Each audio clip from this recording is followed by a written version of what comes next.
Saudara pendengar, bersama dengan saya Oti Priambodo dalam program Jalan 66. Sebuah program di mana kita mempelajari Alkitab pasal demi pasal dan memahami isinya. Bersama Pak Yones, narasumber kita, hari ini kita akan mempelajari kitab Ayub pasal yang pertama dengan tema Tidak Menghakimi. Mari kita mendengarkan bersama dan belajar dari kisah dalam Alkitab. Puji kepada Tuhan, kita masih diberi kesempatan untuk belajar kebenaran firman Tuhan. Gimana kabarnya ini? Sehat-sehat ya? Pasti ya. Kita bersyukur ya, karena kadang-kadang dalam hidup ini tidak selalu kok kita sehat. Kadang kita sakit ya, kadang kita merasakan tekanan-tekanan dalam hidup ini. Dan tentunya itu akan menolong kita untuk melihat bahwa Tuhan itu hadir di tengah-tengah hidup kita. Saudara yang dikasihi oleh Tuhan, masih bersama saya Pendeta Yohanes, dan saat ini kita masih belajar terkait dengan pendalaman Alkitab ya di program Jalan 66.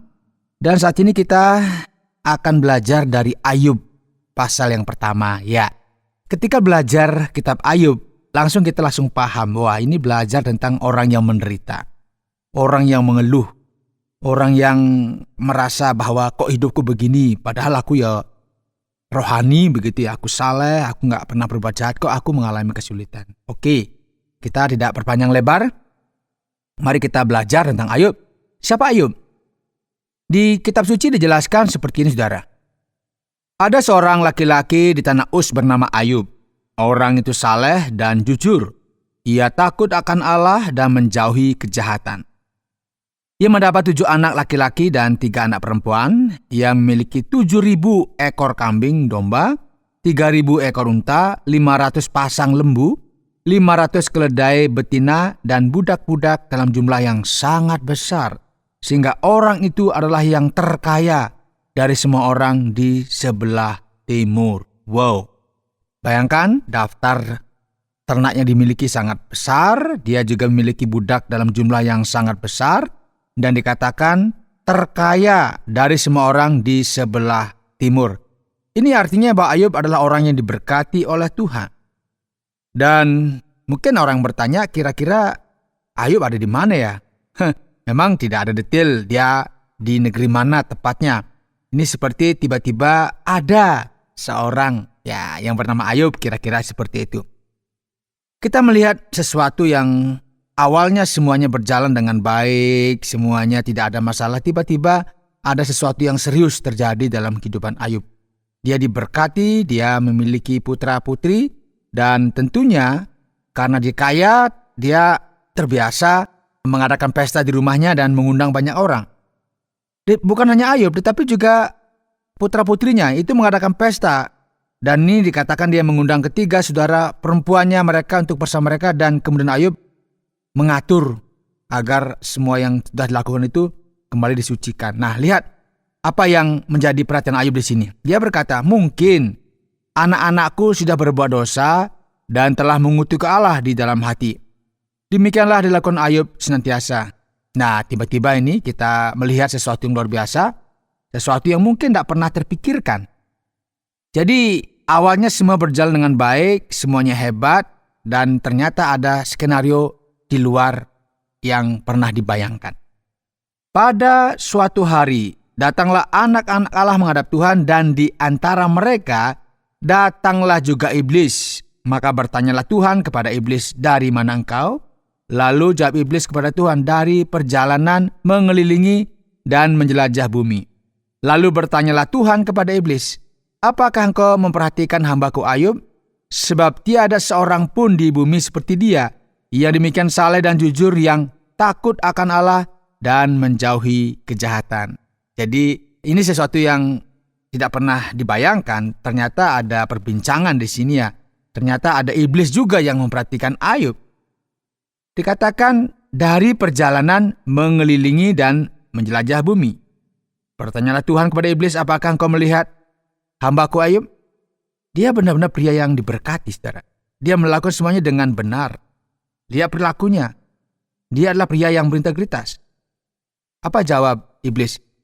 Apakah dengan tidak mendapat apa-apa, Ayub takut akan Allah? Bukankah engkau yang membuat pagar sekeliling dia dan rumahnya serta segala yang dimilikinya? Apa yang dikerjakannya telah kau berkati, dan apa yang dimilikinya makin bertambah di negeri itu. Tetapi ulurkanlah tanganmu dan jamalah segala yang dipunyainya. Ia pasti mengutuki engkau di hadapanmu. Maka firman Tuhan kepada iblis, nah, segala yang dipunyainya ada dalam kuasamu. Hanya janganlah engkau mengulurkan tanganmu terhadap dirinya. Kemudian pergilah iblis dari hadapan Tuhan. Saudara, ini sesuatu yang saya katakan tadi tidak pernah disangka-sangka. Ayub ini kan seseorang yang saleh, melayani Tuhan, dan dia diberkati. Dan tentunya dalam keadaan begini, ya semuanya bisa dijalankan dengan senang. Dan tentunya sekarang ada semacam negosiasi ya. Coba sekarang dikasih penderitaan, apakah dia masih benar-benar nggak melayani Tuhan? Dan mengejutkan, ini sesuatu yang mungkin ya kadang-kadang kita nggak pernah pikirkan. Tuhan mengizinkan setan itu memiliki akses ke Ayub. Dan membiarkan setan sepertinya melakukan apapun yang diinginkan kecuali jangan ambil nyawa Ayub. Saudara, Ayub adalah seorang yang terkaya di zamannya. Ia adalah orang yang saleh dan baik. Keluarganya pasti bahagia dan tidak ada seorang pun seperti Ayub di bumi, dicatat di sana. Nah, ini penilaian Tuhan. Setan kemudian seperti masuk sekarang. Ya bisa begini kan karena Ayub menerima semua hal-hal yang baik. Ketika dia kehilangan semua yang diterima dari Tuhan, ya mungkin saja dia akan mengutuki Tuhan. Bahkan bilang, aku tidak lagi beribadah kepada Tuhan.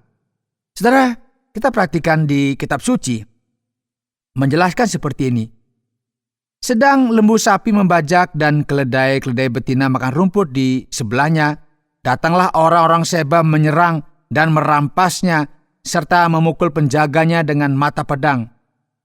Hanya aku sendiri yang luput, sehingga dapat memberitahukan hal itu kepada Tuhan.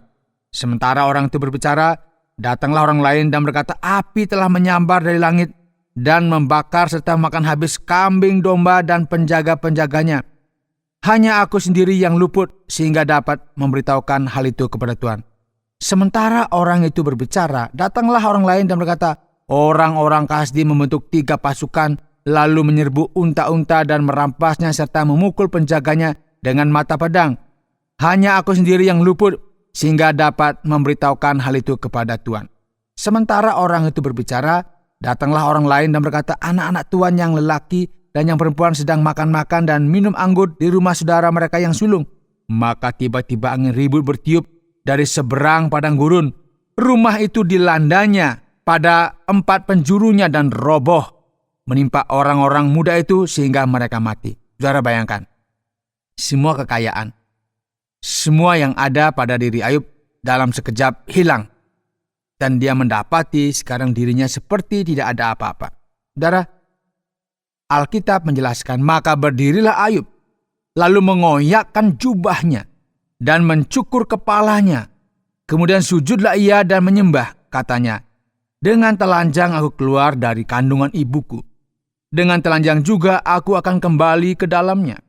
Tuhan yang memberi, Tuhan yang mengambil, terpujilah nama Tuhan. Ini satu hal yang luar biasa. Saudaraku, ketika kita membaca kisah ini, kita bisa bayangkan, mungkin tidak ada orang yang mengalami hal yang dialami oleh Ayub seketika habis semuanya.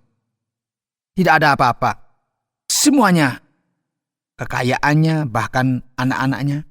Dan ini semacam sesuatu yang menyedihkan yang dialami oleh Ayub. Karena itu di dalam kitab suci dijelaskan, dalam kesemuanya itu Ayub tidak berbuat dosa dan tidak menuduh Allah berbuat yang kurang patut. Nah, saudara, kita mulai berpikir sekarang, ini buku yang benar-benar berbeda ya. Apakah kita benar-benar memiliki cukup informasi untuk memastikan cerita yang begitu berbeda ini? Saudara, kitab Ayub sebenarnya adalah salah satu kitab yang paling rumit kalau kita perhatikan yang ada di dalam Perjanjian Lama, dan kita bahkan ya nggak yakin siapa penulisnya. Ada beberapa ahli yang mengusulkan beberapa nama, misalnya orang-orang yang terkait dengan kitab ini mungkin penulisnya adalah orang Edom, keturunan Esau.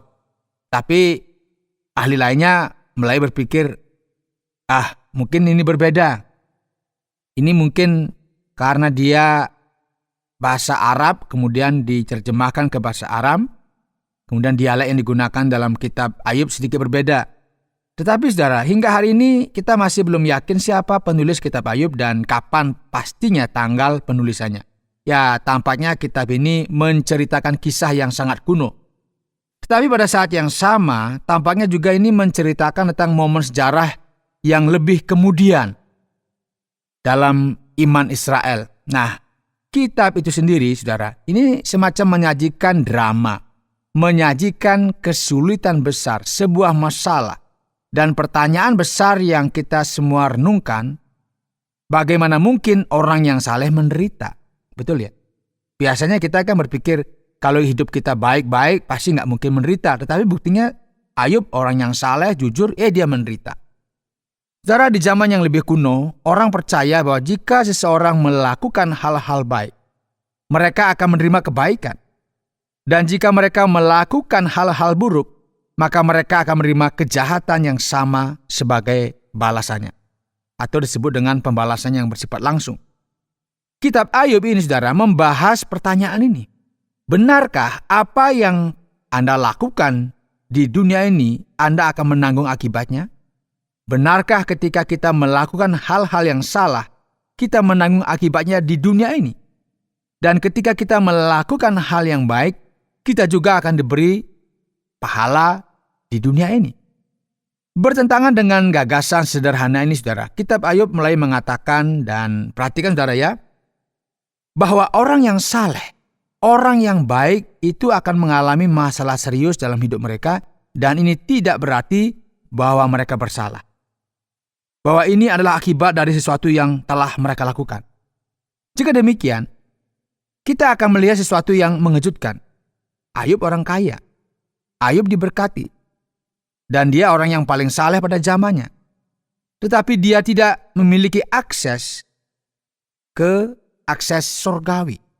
Nah, di sini kita melihat percakapan antara Tuhan dan setan yang mengungkapkan bahwa di balik penderitaan manusia dalam hidup ada banyak unsur misterius lain yang berada di luar kendali dan pengetahuan kita, saudara.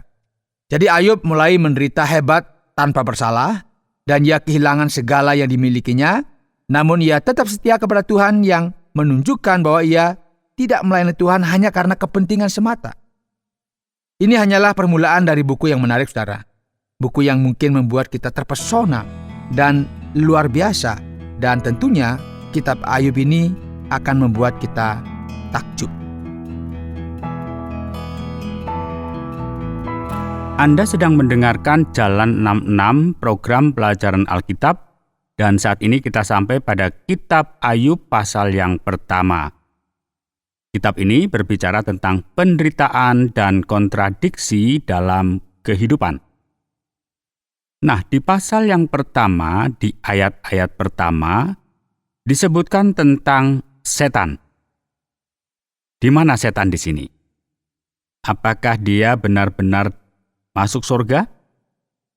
Seperti yang kita lihat di ayat yang ke-6. Setan berhubungan dengan Tuhan, para malaikat, dan dia adalah bagian dari konvensi ini. Kemudian dikatakan bahwa dia berkeliaran di seluruh bumi. Pertanyaannya, apakah dia ada di mana-mana? Dan bagaimana kita bisa menjelaskan perihal ini? Ini adalah sesuatu yang pantas mendapat perhatian kita, dan di sini kita perlu memulai dengan mengatakan bahwa cara Alkitab berbicara tentang setan berbeda di berbagai bagian. Di sini kita perlu memperhatikan dengan seksama dan mencoba memahami apa yang sedang terjadi. Mari kita amati di sini bahwa Alkitab menyajikan kepada kita apa yang disebut dengan wahyu progresif.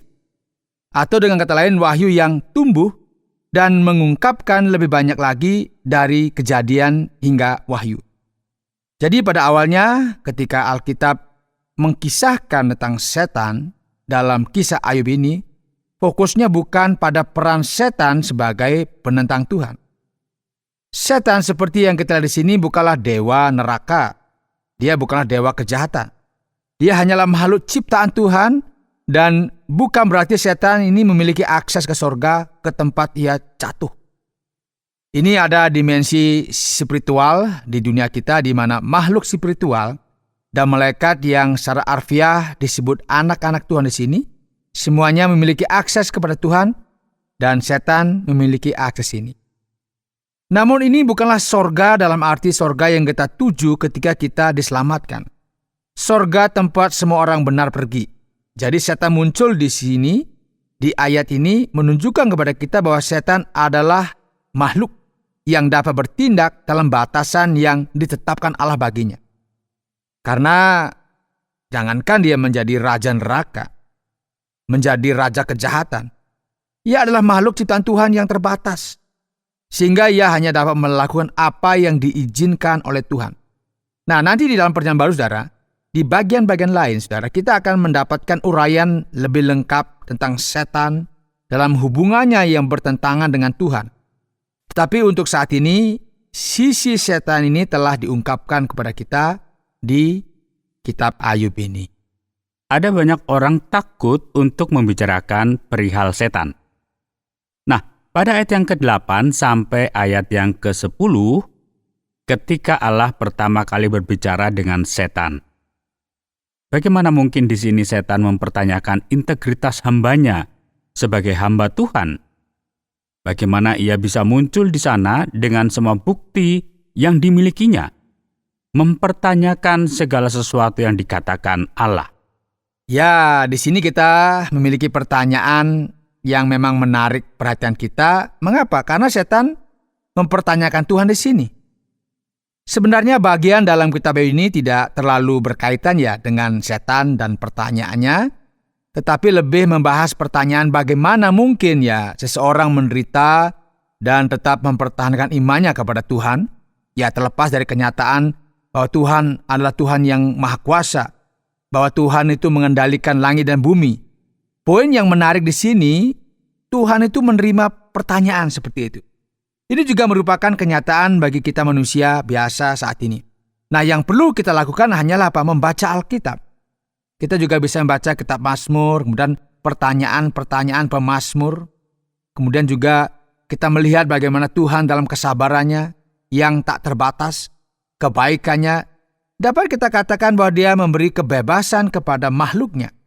Jadi Tuhan tahu, dan sungguh luar biasa melihat ini, bagaimana Tuhan tahu reaksi Ayub, dan tetap ingin menunjukkan kepada kita di sini bagaimana hal ini mungkin.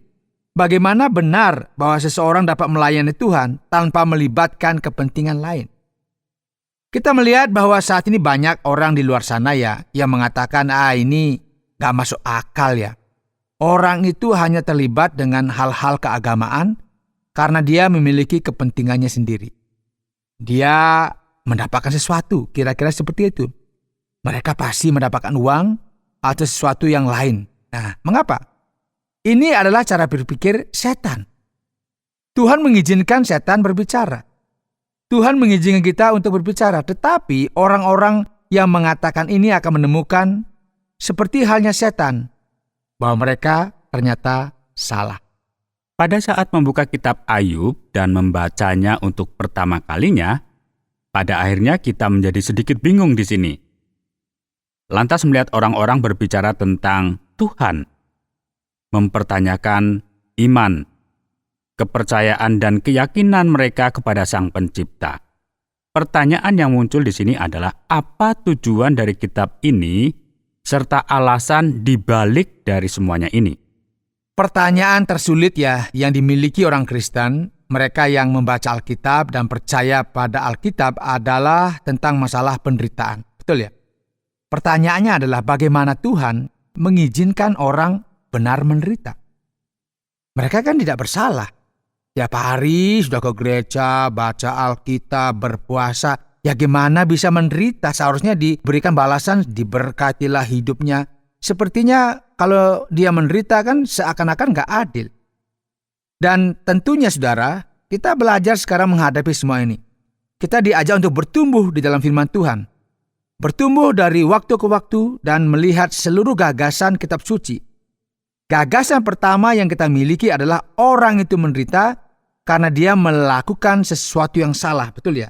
Dan orang itu memiliki segalanya karena dia melakukan segala sesuatu yang benar. Kira-kira seperti itu konsepnya. Ini yang kita sebut sebagai keadilan retributif. Tetapi kita melihat kehidupan dan menyadari bahwa hal-hal yang kita harapkan ternyata seringkali nggak berjalan seperti apa yang kita harapkan. Segala sesuatunya berbeda dan tidak terjadi seperti yang kita pikirkan. Tidak benar ya, bahwa setiap orang yang berbuat benar akan diberi imbalan pada akhirnya. Dan tidak benar juga bahwa mereka yang berbuat salah akan langsung dihukum. Jadi ini semacam komplikasi. Dan di Alkitab itu mulai seakan-akan menyatakan tunggu saja. Segala sesuatu terjadi, tetapi resikonya mungkin membutuhkan waktu. Ini akan kembali kepada mereka juga. Cepat atau lambat, mereka akan mendapatkan balasan yang setimpal. Mereka akan menuai apa yang telah ditabur. Dan nanti saudara kita akan melihat bahwa Alkitab mengatakan, ya mungkin butuh waktu, dan itulah sebabnya dalam kehidupan kekal setelah kematian, hal-hal ini akan diselesaikan. Nah saudara, di sini dalam kitab Ayub saudara, kita memiliki faktor lain di mana Tuhan berurusan dengan kita. Dia melakukan segala sesuatu secara misterius, dan apa yang dikatakan kitab Ayub bukan hanya bahwa orang benar itu dapat menderita, tetapi juga bahwa cepat atau lambat orang benar juga akan menerima upahnya. Nah, kitab ini saudara memberitahu kita bahwa adalah mungkin dan layak untuk terus melayani Tuhan. Bahkan ketika kita mengalami penderitaan yang paling kejam. Inilah tujuan dari kitab Ayub ini. Nah, yang berikut mari kita coba untuk melihat sikap dan reaksi Ayub. Apa yang terjadi kalau hal ini terjadi dalam diri saya tentunya. Bagaimana bisa menerima semuanya ini? Ayub menyampaikan, Allah memberi dan Allah mengambilnya. Apakah dia seorang masokis yang menikmati sebuah penderitaan, atau apakah dia seorang yang pasrah? Memang ini agak menakutkan Pak Oti. Kita bertanya-tanya bagaimana mungkin ya seorang pria kehilangan ke-10 anaknya sekaligus, semuanya dalam satu hari.